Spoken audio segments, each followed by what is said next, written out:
Hey guys, how's it going? Hope you're doing well. My name is Crown, and today I'm going to read you some very interesting stories that I hope that you're gonna love. And now, without further ado, let's go!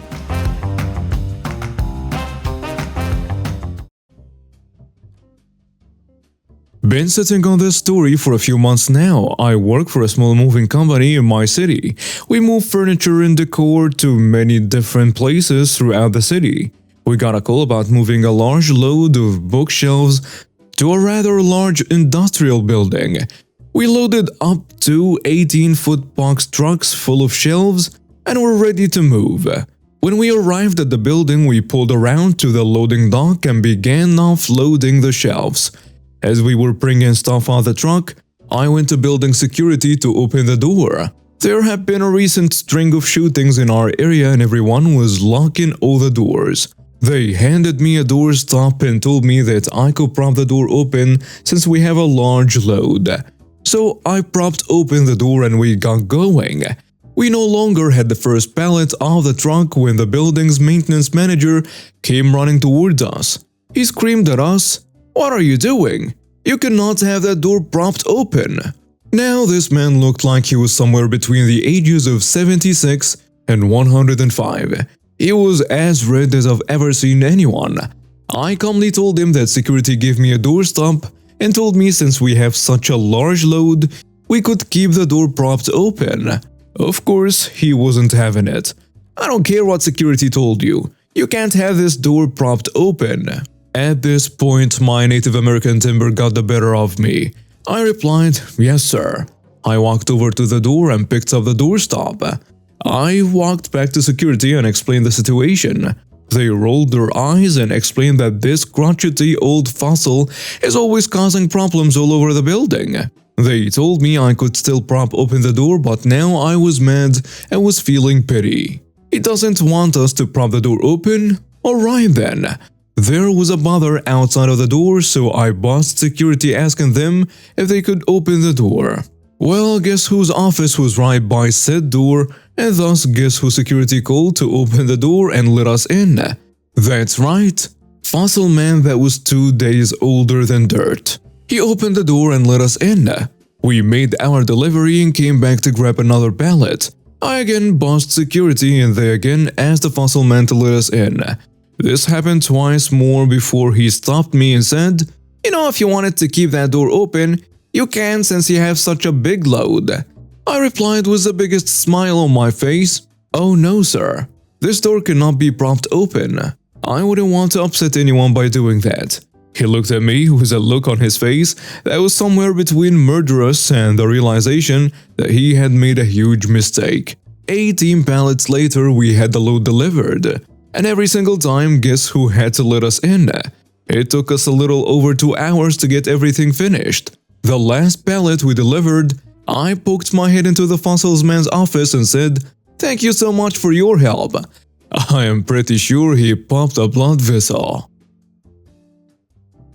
I was having the worst day of my life. It all started when I fell off the jungle gym at recess and hurt my leg. It was twisted in an unnatural angle, and I knew that I needed to go to the infirmary. So with the help of my friend Emily, I limped to the infirmary, tears streaming down my face. When we arrived, Karen, the entitled school nurse, was sitting at her desk typing on her computer. "What's going on?" Karen asked gruffly, as Emily helped me onto the examination table. "Sarah fell and hurt her leg," Emily explained, trying to keep her voice steady. "She can't put any weight on it." Karen sighed and stood up, walking over to me. She examined my injury with a critical eye, muttering to herself, "This doesn't look that serious," she said dismissively. "I think you're just trying to get out of class." I let out a distressed cry as Karen tried to force me to stand on my injured leg, but it was clear that I couldn't put any weight on it, and I collapsed back onto the table. "Please, Miss Karen," Emily pleaded. "Sarah is really hurt, can't you see that?" But Karen just rolled her eyes and waved her hand dismissively. "I've seen plenty of students try to pull this trick before," she said. "I'm not falling for it." Emily knew that we needed to get help fast, so she made a decision. She sprinted out of the infirmary and headed straight to the principal's office. I was terrified, lying there on the table, not knowing what was going to happen to me.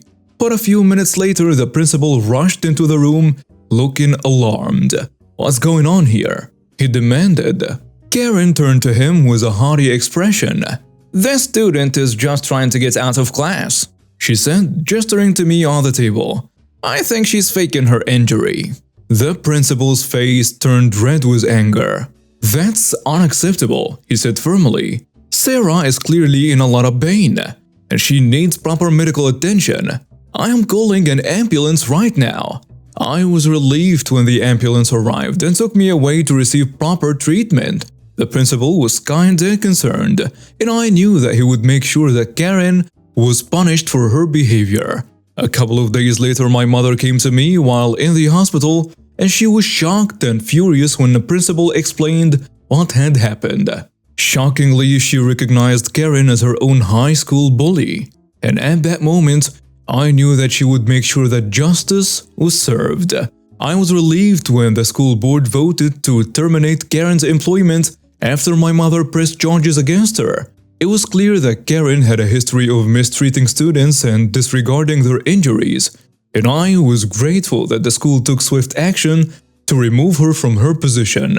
Karen was devastated by the decision and tried to fight it, but it was clear that her career as a school nurse was over. She was humiliated and disgraced, and she struggled to find work in this field again. I was relieved that justice had been served, and I was grateful to the principal and the school board for taking my concerns seriously. I knew that I could always speak up for myself and trust that my needs would be taken into account. Oh, and by the way, the criminal charges resulted in her receiving community service on top of losing her job and nursing license. I'd say fair. When I was 18, young and stupid, I met a guy that I married after only 3 months of dating. Let's call him Fred. Fred turned out to be one of the most violent people I have ever met, and I escaped the marriage with the clothes on my back and the air in my lungs. I won't bother you with the details because they don't apply much to this story. Before things fell apart, Fred decided we needed a new car. It was registered in his name, insured in his name, and the loan was in his name. My name did not appear on anything associated with the car's purchase. He handed me the payment book for his car, and I was dumb enough to keep up the payments for a car I had no legal right to. We were in the army at the time. After several months, he had to go to a different station, but there were several months on my assignment until we could be together again. He took the car and I kept up with the payments. When the time for me for change stations arrived, we planned to spend the weekend in a hotel room together. It went badly, ending with him pulling a gun on me. I managed to persuade him to bring me back to the barracks, where I told my roommate what was happening. I gave her his picture and asked her to give it to the guys on guard duty and tell them what happened because he had a gun. Sure enough, he entered the barracks looking for me. The guys on guard duty called the MPs when he made a gesture that exposed the gun. He was let off in handcuffs. On my way home for leave, I stopped by his parents' house to return all of the household goods that were his. This included the payment book for the car. Several days later, I received the payment book in the mail, with a note that I should continue payments. I sent it to him with a note to pay it himself. A few days later, I got the payment book with a more strongly worded note to continue payments. I returned it with a note that I would not pay, and if he sent it back to me again, I would burn it. The fire was lovely. About 2 days after the ashes cooled, I got a call from the bank, asking when they would get the next payment. I reminded them that everything about the car was in Fred's name. I planned to divorce him so I would no longer pay for the loan. I told him, oh, and by the way, he plans to ship this car to his next station. Would you like his current address? The Grinch would have been proud of my evil grin. The next day, a repo truck rolled up his driveway and towed the car. The story I got is that he ran after it, waving 3 months of payment in cash. But the repo guys kept it moving. Along with losing the car, he also lost a new set of radial tires, a CP setup, and some luggage that was still in the trunk. We've been living in this apartment for 3 years. It's old, it's cozy, and this building is like 20 years old, and even though the appliances and wall paint and carpets have been replaced, the floor has not. It's painfully thin. Every step we take creaks and groans, and it's annoying. Living on the 3rd floor, we know it's gonna be even more so for whoever lives below us. So we've done our best to be mindful of their comfort and try not to make too much noise. We had a new downstairs neighbor move in a couple months ago, and she is not convinced that we are literally tiptoeing around our apartment. Every time I get home and close my door, she's banging on my floor with a broom or something. Every time I cross the living room, banging. Every time I vacuum, banging. Every time my dog chews on a bone, she bangs on the dang floor and it scares my poor dog. We've been living on eggshells trying to be courteous, and she's driving us mad with her insistent banging every time we take a step. I guess she had finally had enough because she came upstairs to yell at us the other day. "You are too loud, you need to be courteous and walk normally. You have neighbors," she yells. She almost looked like she was going to cry. It was disturbing. We felt bad. My husband tried to explain that, "Ma'am, we do our best to be quiet, but these floors are really old and they creak. We are not stomping or jumping or running. We're living, but we will continue to be considerate." She was not impressed with his answer and continued to argue. "Well, I lived on the 1st floor before and my other neighbors weren't loud like you. It's so loud and my job is so stressful that I want you to stop stomping. I don't want to be a mean person, but I really think you're too loud." So you know what we agreed to? To walk like normal people. Okay, we will walk normally, we said, and this is exactly what we have been doing. Nothing different. So she still bangs on the floor and gives us nasty looks, but we are being normal people who walk normally and don't stomp around. Our dog is a normal dog who chews on bones and walks from his bed to his food bowl and gets excited when it's time for walkies. We are so normal. We'll be moving in the next month, so it's no skin off my back. Hope the next tenant doesn't have kids. Or maybe I do. And then she'll finally understand that we are normal people who walk normal. Maybe she will miss us. So for context, I work for a local tow truck company as a manager, and the roads outside our city up the hills are famous for being tricky and full of deadly turns to drive on. We are a busy company, especially during heavy rain periods where the roads are almost impossible to ride with cargo trucks. The owner of the company is a sweet old lady and she does her best to help the truck drivers have the best time possible during this situation. We let them buy coffee and snacks in the stops on us, and they are very grateful for it. The costs are honestly not too high, especially because our contracts are quite hefty due said roads, plus many other regular people who don't know better how to drive there. Every week I go to the local truck stops to confirm how much we have to pay them all. I could do that by just a couple phone calls or messages, but if I have a chance to leave that office, I will take it in a heartbeat. The workloads can be downright cruel sometimes, so that's a good break for me, and the owner doesn't mind at all. I'm known there to be the person who pays for the truckers' coffee and food, and while I say that's the company paying for it, they are very grateful anyway. Plus, we treat them with dignity and respect they deserve, so that's another big plus. There was a day last year in the middle of summer, a big storm going on, that swamped me with work. I had to help our 22 drivers to locate and retrieve people's cars, constantly receiving calls for help so much that dread noise still hammers my head to this day. I had an assistant, but even so, it was way too much for only 2 people to handle. We spent from 5 a.m. to 5 a.m. breaking our backs and minds that day.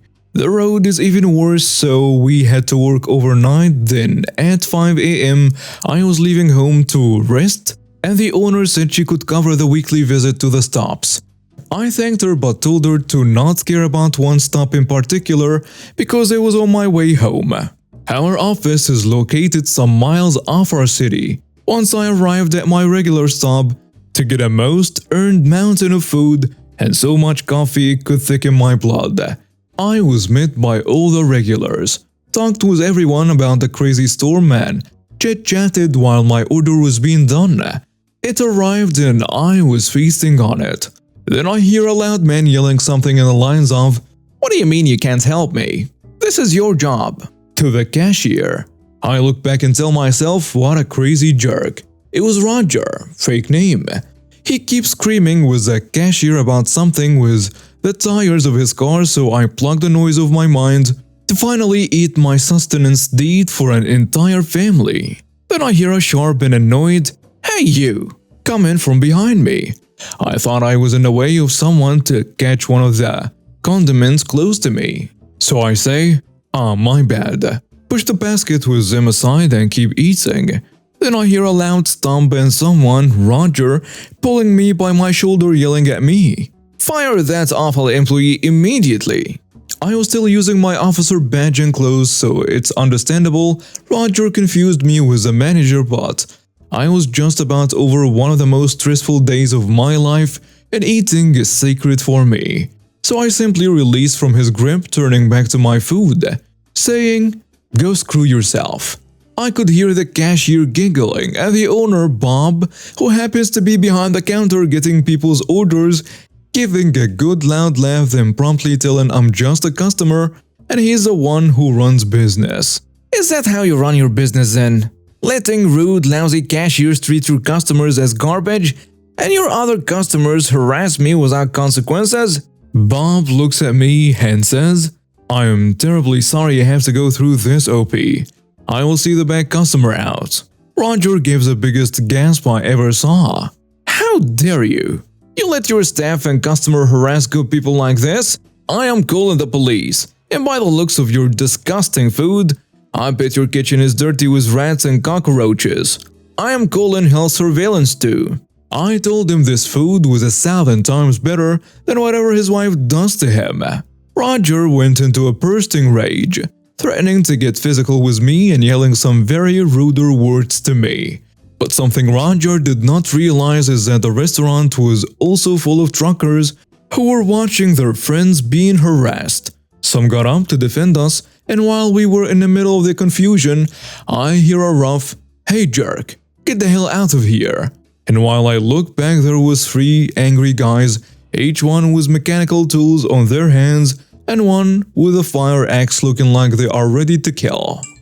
My heart skipped a beat and I froze in place with the sight of the axe, and that seems to have convinced Roger too, because he started walking quite hastily outside, yelling about calling the police. The truckers were behind me telling they would chop his limbs off if he ever comes back. Everything eventually went back to normal and Bob even let me get that meal for free for all the trouble. Thank you, Bob.